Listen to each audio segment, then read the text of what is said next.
Welcome you to today's webinar. My name is Carrie McClellan and I'm the Outreach Manager here at ElderHelp, and I'm very excited about today's topic. So we'll be exploring our online learning tools and some highlights from our courses that I hope you will find helpful. So thank you so much for joining me today.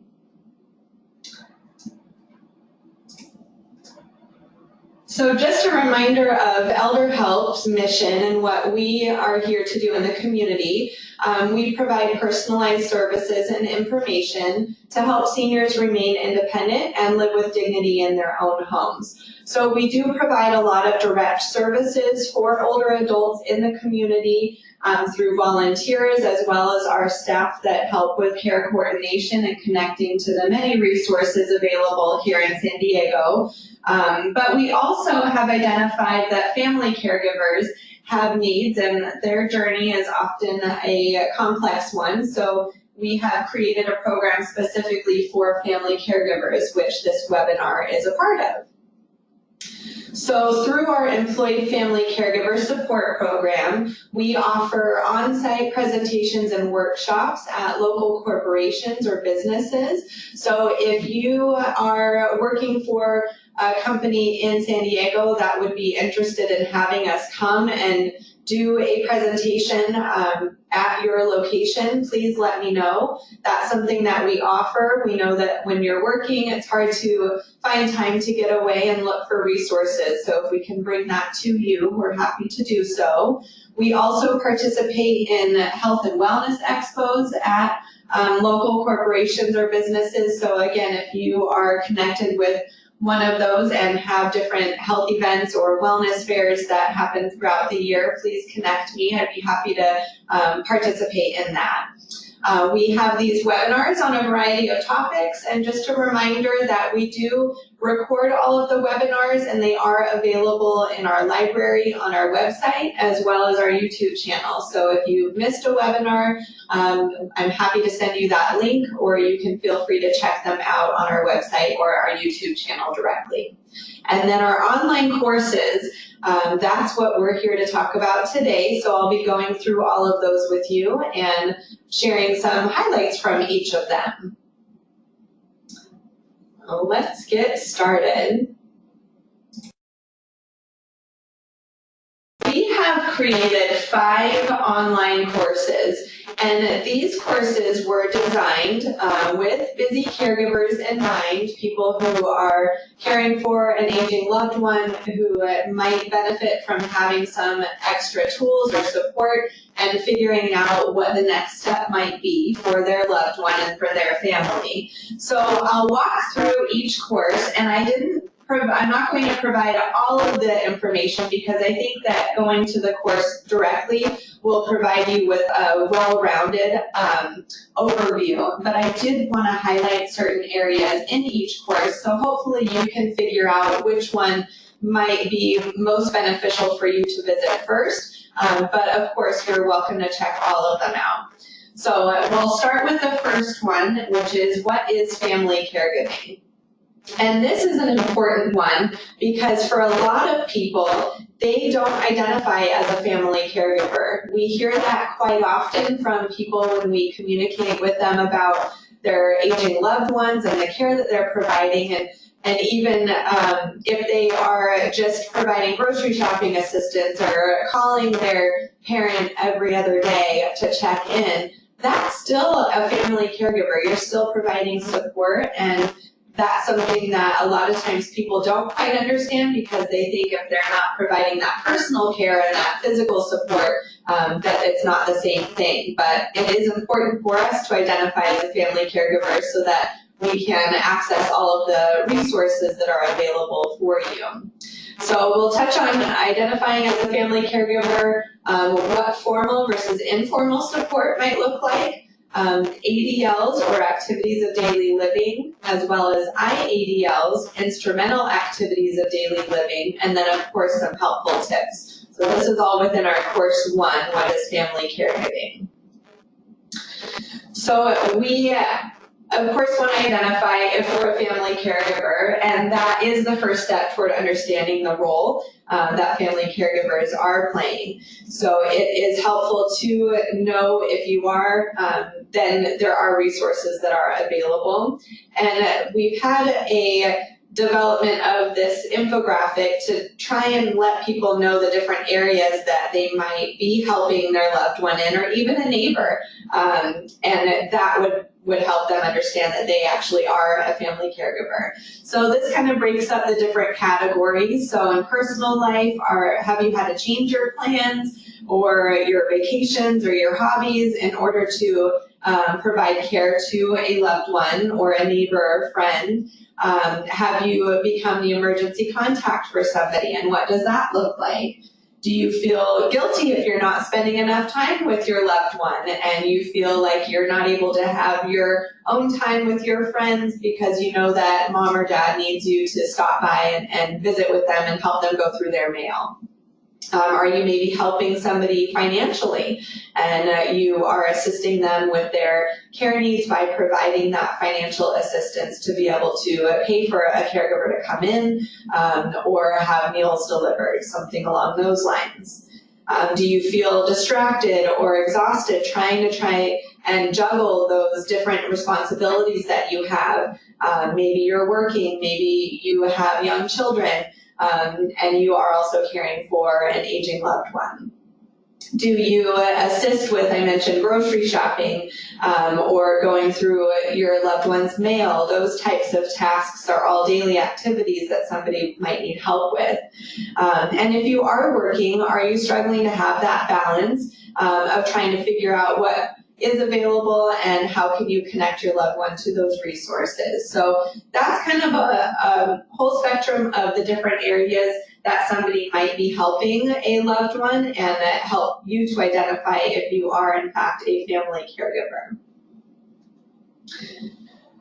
So I mentioned the activities of daily living versus instrumental activities of daily living. So this is just a very brief list. We have a much broader list in our actual courses, but when we talk about activities of daily living, that's a term that is used in our industry, in the senior industry, and so it's important for family members to understand what that means when they are looking for support for their loved one or when changes occur in your loved one's life. So these tasks are really those that are essential to live. So it's the daily things, transferring from the bed to get up in the morning, maybe from the toilet, having help with bathing and grooming, meal preparation. All of those types of tasks are things that we do on a daily basis, and that's something that our loved ones need as well. Instrumental activities of daily living tend to refer to tasks that take some planning. So it could be grocery shopping. You know, you need to prepare a grocery list, and then you're going to the grocery store, and how are you going to get there, and what does it look like when you're in the store? Do you need to use a walker or hold onto the cart as you maneuver through the store for safety? So all of those different tasks tend to be ones that have a little bit more of that planning and of those steps. And it might not be something that you're doing on a daily basis, but it is something that is essential to living at home typically and living independently. So we have a much broader list on our online courses directly, but this at least gives you a little snapshot of what those two different types might be. So we have a lot of helpful tips and strategies for family caregivers. This is just one example. Educate yourself, and that's something that is really important. If we're diagnosed with something new, or if our loved ones are diagnosed with a new condition, we need to understand what that looks like and how to prepare for the future. So this example shows somebody who their loved one was just diagnosed with diabetes. And what that looks like can affect a lot of different areas of their life. So for a family caregiver, it might be trying to figure out what is the best diet for my loved one, but also do they need certain medications that will be able to help them live more successfully with diabetes, and what is that entailing? Does their medication, is it covered by their insurance? Where can they get it from? Can it go through the mail order where they currently get all of their other medications on a 90-day supply, or does it have to be picked up at the pharmacy every month? So different pieces along those lines that might interfere with their current life, and we all need to make adjustments. So your loved one might need to, but also you as a family caregiver might be trying to figure out, how can I help my loved one through this process? There are lots of different resources available for education that are online. So there's a lot of great ways to find helpful tools and helpful tips for family members and for those that are experiencing certain diagnoses and health conditions that might be new. So whether it's the American Heart Association, American Lung Association, there's a lot of different national resources that are available. So educating ourselves is very important, and that's just one example that we include. So what I've tried to do is highlight certain tangible tools that we have in all of our courses. And course 1 is, as I mentioned, kind of the starting out. It's building that foundation, understanding that you are a family caregiver and where you go from here.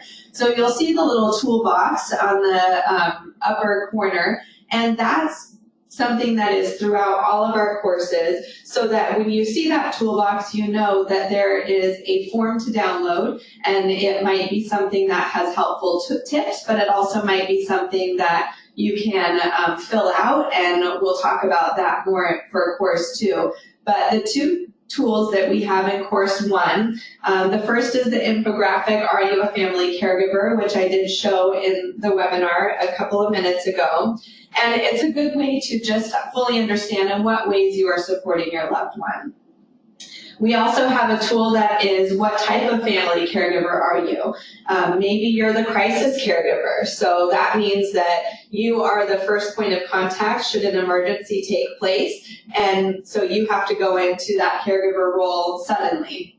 And what does that look like? Are you available, and are you maybe living in the same area as your loved one, so you can go to the hospital if needed, or you can run over to their house if they need something right away. Whereas maybe a long distance caregiver is helping from afar and planning different things and resources and setting up meals to be delivered and whatnot. So they're helping a little differently, and they know that they're kind of the second or third point of contact should an emergency take place. And then of course there is also the future family caregiver. So it's very important to be looking at how relationships change and how needs will change. So maybe you're currently moving on with your life and your aging parents don't need any assistance. Well, that might change, and so it's important to know what is available and kind of plan out if something does change. What does that look like, and what help is available, so that you can map that out together before a crisis occurs and you have to go into that mode.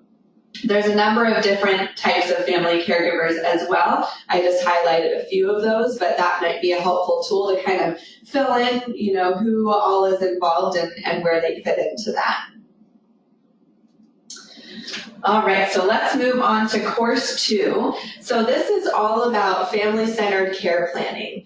So this course has a lot of really helpful tools that I hope that you will take a look at after we're done here.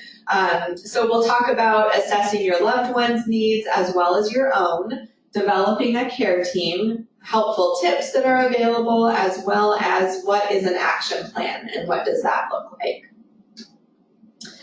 So we have great assessment tools that are part of this course because it's helpful for us to write down and take notes on what our loved ones' needs are, and not only what do they need. So maybe your mom needs help with her bathing 3 times a week, but she's still getting out of the house and doing other things on certain days of the week. So in terms of her preferences, she might want to have that bath the day before she goes out to her bridge club. So looking at what makes sense for your loved ones and what their preferences are in accordance to their needs, but also looking at how you can map that out and plan throughout the week in that schedule. It could also be that your loved one maybe needs to have meals delivered, but they have strict dietary needs. So looking at what is available and what organization can accommodate those dietary needs might be part of the preferences. If your loved one does have dementia and you notice that there are certain things that trigger them and trigger behaviors, or they get agitated, maybe bathing in the morning is not for them, or having somebody come in the morning to get them up at 8 o'clock is not going to be the right time. And it's then looking at how can we adjust that schedule, and maybe 10 o'clock is when they're typically getting up, and then they are less agitated when somebody's trying to go through the next motions with them. So that's something to keep in mind. We also think that it's very important to assess your own needs as a family caregiver. And so that could be, how could you get extra support? Who is on your care team? Do you have people that are in your area that you meet with on a regular basis to provide support? Or are you relying solely on yourself, and there are people that are out of state, but they don't quite understand what the needs are, and so it's hard to relate.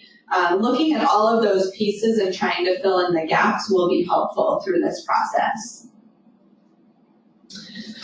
So this kind of describes developing your care team. So identifying the strengths of the individuals that are on the care team are very important. So as I kind of talk about, somebody who lives in the same town as your aging loved one, and then maybe there's somebody who lives out of town or out of state even.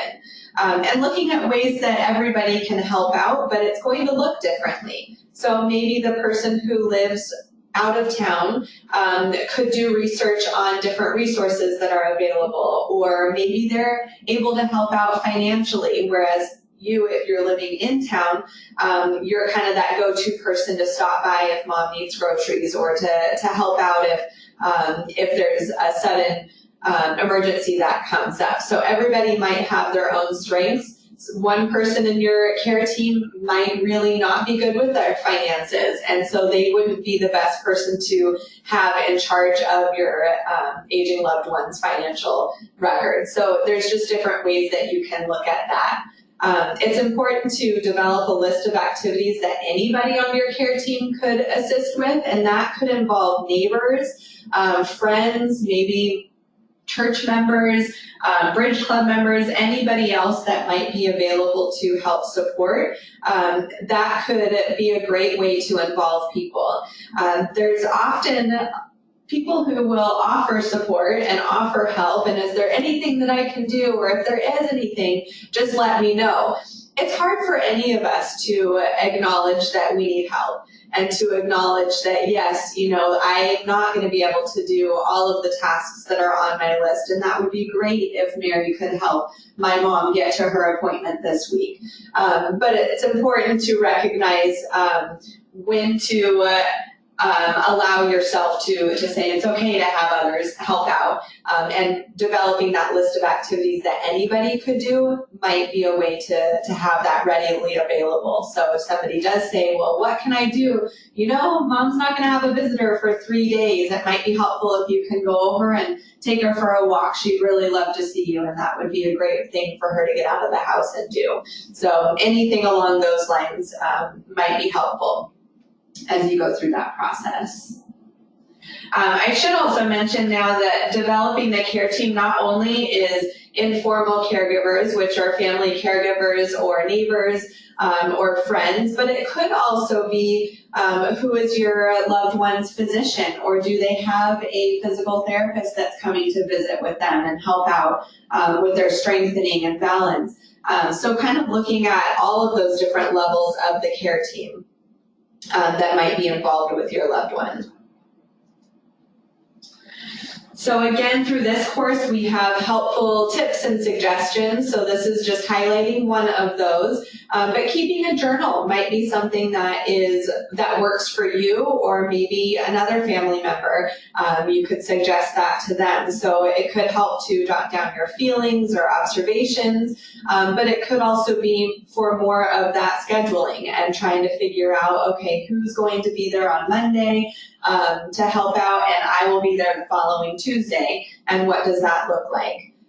It is also important to know where those documents and forms might be located, and so we also have included a link to the Family Caregiver Alliance that gives a good document to help you stay organized with all of those important forms and things that you might need to know where they are at certain times, but there also might be ones that need to be updated on a regular basis. So having access to those and having those point people know where they're located would be helpful.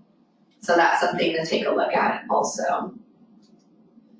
And then creating an action plan. So maybe during the assessment process you recognize that your dad could benefit from having a wheelchair for longer distances.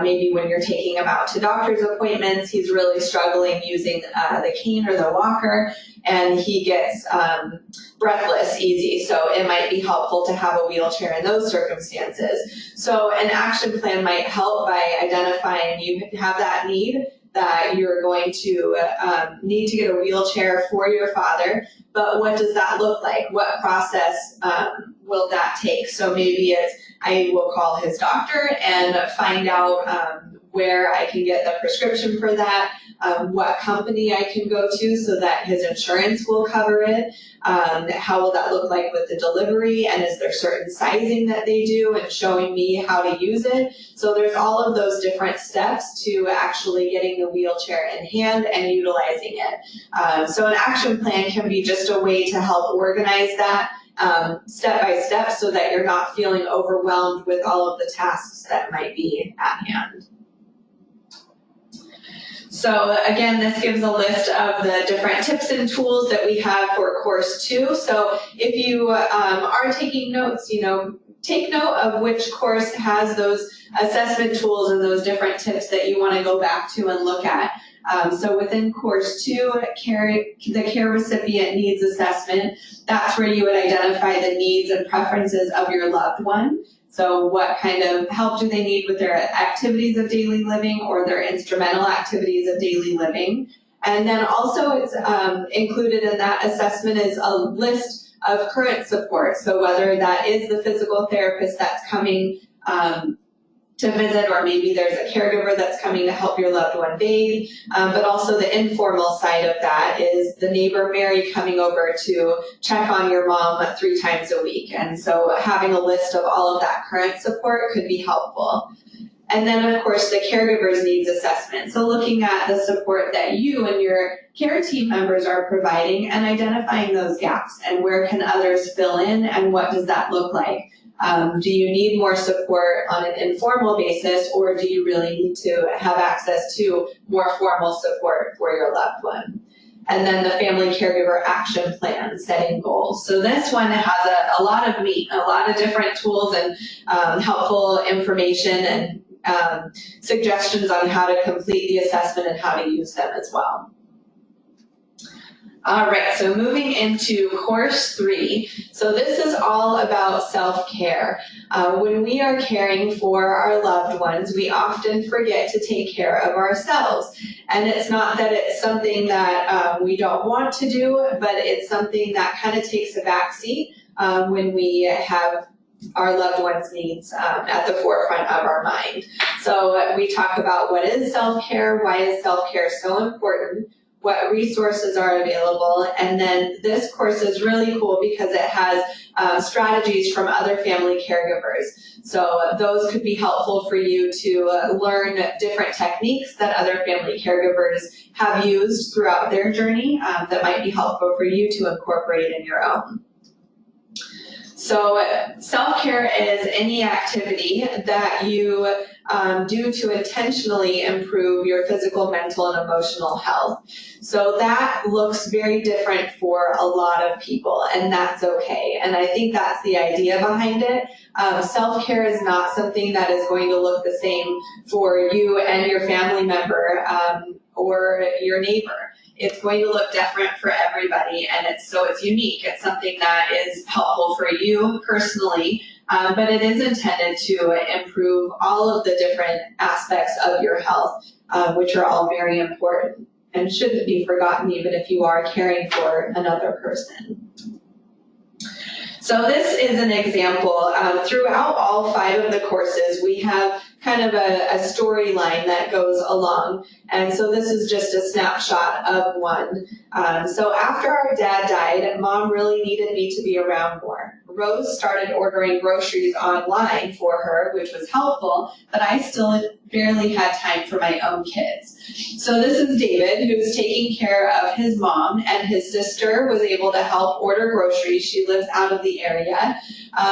But David is conflicted because he wants to help his mom and knows that that's what he wants to do and wants to spend time with her and help out as much as he can, but he has young kids at home. And so having that balance and trying to maneuver through that, we often hear that family caregivers feel that guilt. They're pulled in so many different directions. So it's just taking a look at that and figuring out how you can do all of it at once and together and make sure that everybody gets their needs met, but of course looking at your own as the family caregiver as well. That's just as important. So we know that caring for a loved one, whether it's directly or indirectly, is a complex task.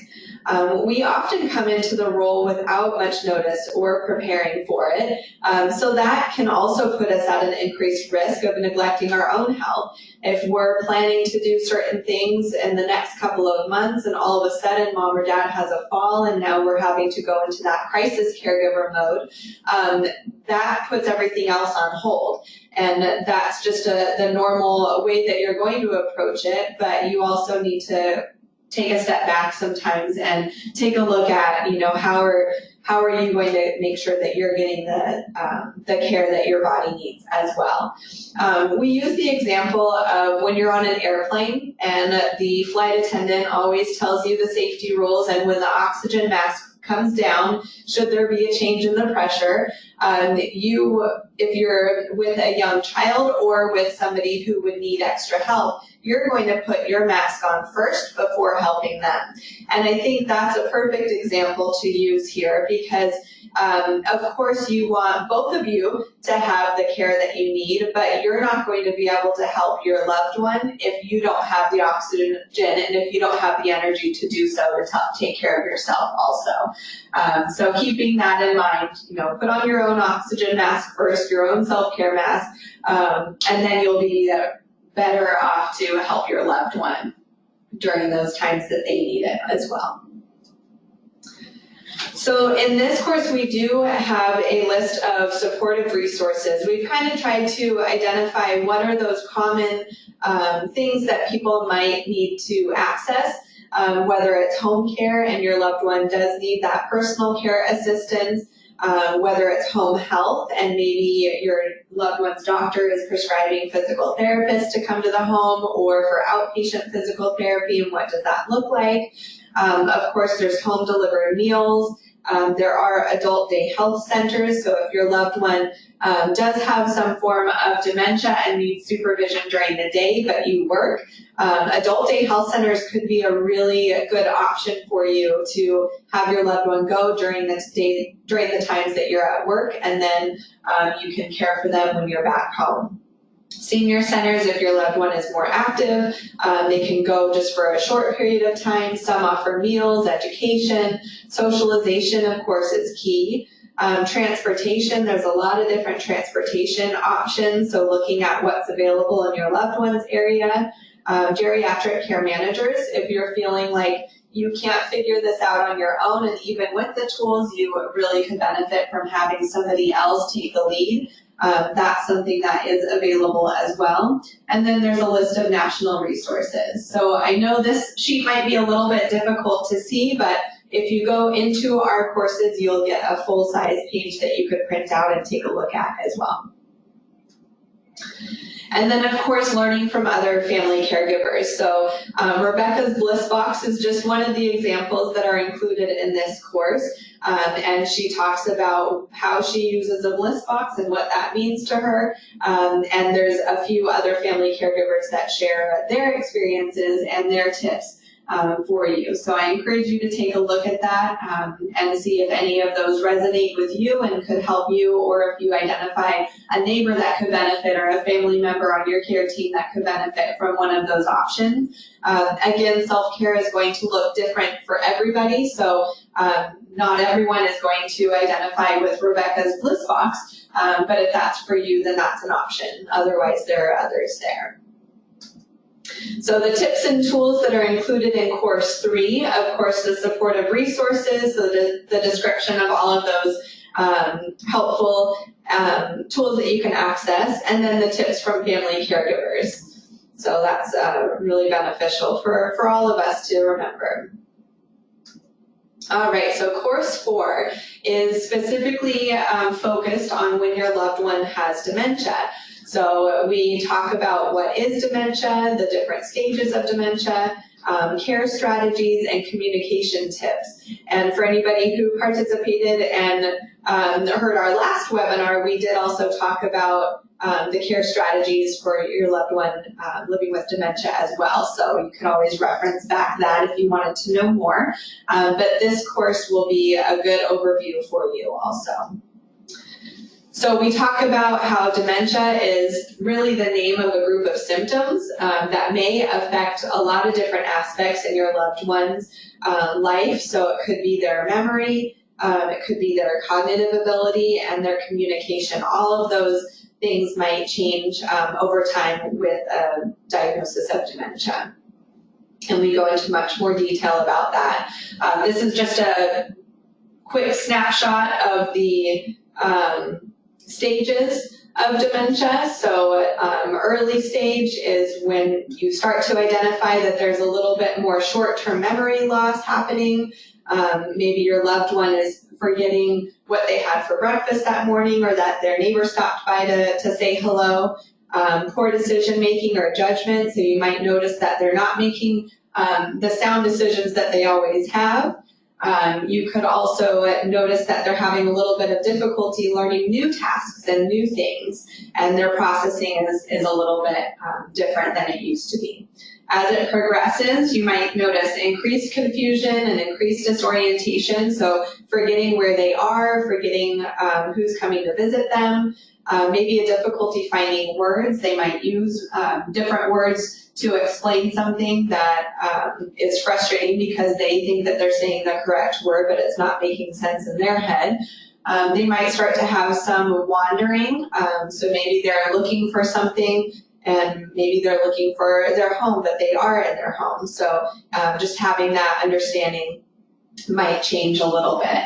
And in the later stage, there might be a loss of verbal ability. So they might not be able to communicate verbally with you on what their needs are, what's hurting them, or that they're hungry or tired.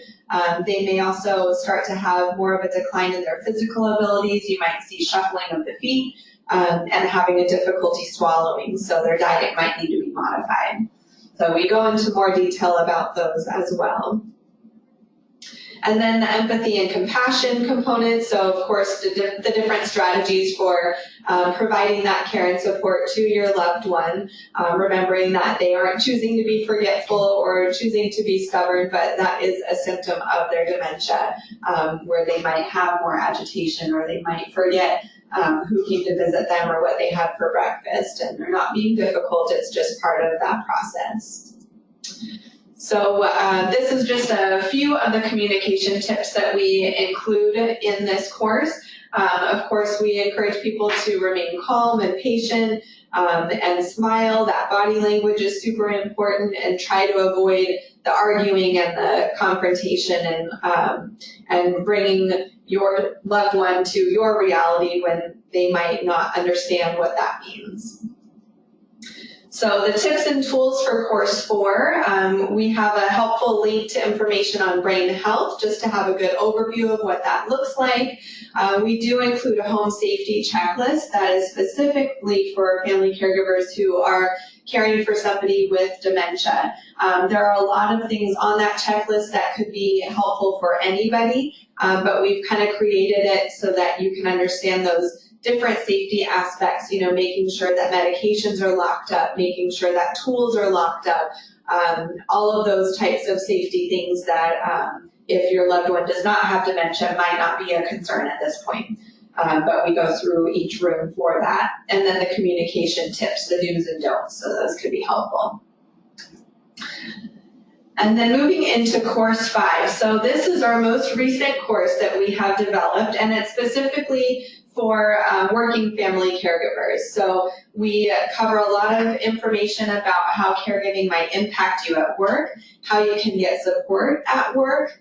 We also talk about different technology devices and helpful tools to improve your caregiving experience, as well as important documents and tips on how to make the most of your time if you only have a short period of time to do so. So we'll go through all of those, and the technology and caregiving and the important documents and tips sections could also be helpful for anybody, even if you're not an employed family caregiver, but if you are looking for those resources too. So it's important to note that more than 50% of all caregivers experience work-related impacts. So maybe that means that you are having to take time off of work to take your loved one to a medical appointment. Maybe you're having to take a modified schedule so that you're available for those appointments, or to relieve your family member from helping on Monday, Wednesday, Thursday, you're going to help on Tuesday and Friday. So it could be that your schedule is changing. It could also be that you are needing to take an early retirement if it gets to that point. So there's a lot of different levels of impacts. So we know that 1 in 6 employees are juggling the work and life balance and the caregiving responsibilities, which means that you might be sitting right next to somebody else who is going through the similar experiences. So if you are looking for ways that you can get support at work, in addition to the different benefits that might be available, consider starting a support group at your work, and maybe at lunchtime the group of you get together and share ideas and resources, and realize that you're not alone in that journey. There are, as I mentioned, a lot of different technology pieces that could be helpful. So maybe it's medication reminders, personal response systems, or life alerts. So you've heard the I've fallen and I can't get up. Maybe your loved one could benefit from having one of those buttons just in case they were to fall. The digital sensors, maybe they are wearing a Fitbit or having something else that will show how active they are during the day and their heart rate and how they're sleeping at night. So maybe those are important for their health, and their physician is looking into certain aspects there. And then we do talk about different documents. There are a lot of different options for completing an advanced healthcare directive. That's important to do earlier on so that your loved one can identify who they would like to designate as the point person if they are not able to make their own decisions or communicate their decisions. So that's really important to have that updated as well. If they had one created 20 years ago, it's time to update it. And then we do provide tips on how to make the most of your time. If you only have 20 minutes in your day and that's the time that it takes for you to walk to and from your car and your office, how can you maximize that time? Maybe you're listening to different helpful information online that is available, or maybe you're calling a doctor during that time and that's the amount of time that you have to wait on hold. So just thinking of all of those different pieces. And so we talk about how to maximize your time and make that work for your journey. So course 5, tips and tools. We also include how to have difficult conversations with your loved one. Maybe there are certain days of the week when you're working that you have meetings back to back and you can't have calls always interrupting those just to tell you what's going on in somebody's day. So maybe having that conversation about, okay, if it's an emergency, yes, please call me, but otherwise I'll check in with you on my lunch break or at the end of the day. Also preparing to talk with your employer about your caregiving role and what that looks like and what changes maybe need to take place in your current schedule. That is a really helpful document to take a look at.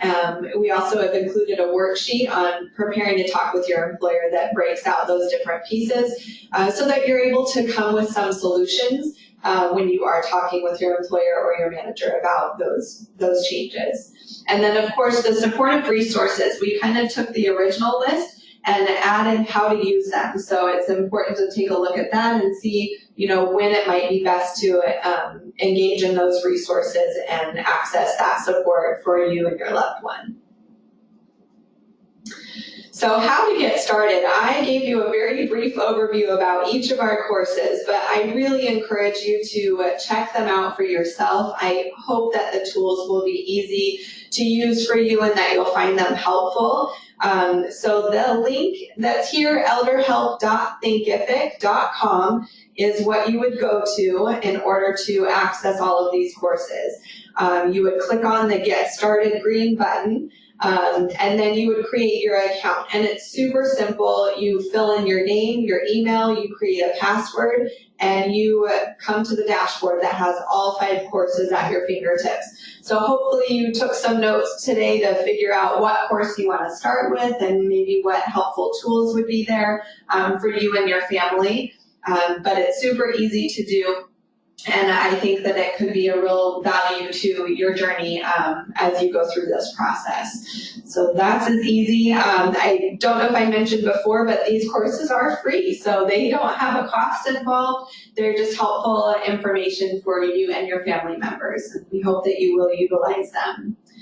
I wanted to point out a couple of testimonials from other caregivers, and you'll see this on the online course landing page as well.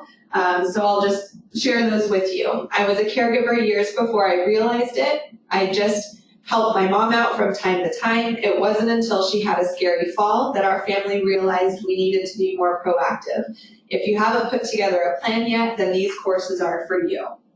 The other one, I have been my mom's long-distance caregiver for a number of years, and due to a recent diagnosis, my role has changed from occasional to very involved caregiver. I think the tools in these courses are valuable for planning under all circumstances and during changing times. The forums help you organize your thoughts and develop an action plan. I also appreciated the reminders to ask for help from other family members. While remaining the point person, having others take on specific jobs is very helpful. So if you don't believe me, hopefully that will help you. Those are other family caregivers that have found our resources to be helpful. So I think that speaks a lot to what they could do for you. And just a reminder that there are only 4 kinds of people in the world. 1 is those who have been caregivers, 2, those who currently are caregivers, 3, those who will be caregivers, and 4, those who will need caregivers. So at some point we will all be part of this journey. We already are in a lot of ways, and some more than others, so just to keep that in mind. I'd like you to save the date for our next webinar. Will be Thursday, July 18th at 11 o'clock, and we will be talking about the benefits of physical therapy, and we'll have a guest speaker from a local home health agency that will be talking about this topic that will be important. So I hope you will join us for that. And as always, here's our contact information should you have any questions that come up, or if you want any further resources. We have our general information, email and phone number for ElderHelp. If you have caregiving specific questions or needs, feel free to email through the corporate_relations email address. And then I have included our website as well, which can link you to our courses and our library of previously recorded webinars. So I hope you found this information helpful, and I hope that you will take a look at our courses and let me know how you like them. Let us know if you have any feedback and how you use the tools. So thank you so much for joining me today, and if you have any questions now that you'd like to ask, I'll open up the floor for a minute or so.